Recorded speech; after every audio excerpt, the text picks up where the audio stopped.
यांना पाणी पाहिजे होतं तर घरी येऊन पाणी चोरायला आणते.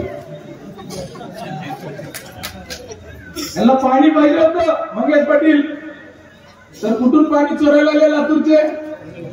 घरी येऊन. आता मला सांगा त्यांच्या ऐकण्यातला माणूस जर चुकून त्या ठिकाणी आपण त्याला मतदान केलं तर पहिलं काम काय करायचं? पाणी कुठं घेऊन जाईल? घरणीचं घेऊन जाईल का नाही? अहो ते महाराणा प्रताप बाबळगावचा हिस्सा तुम्हाला माहिती आहे का? कुठे?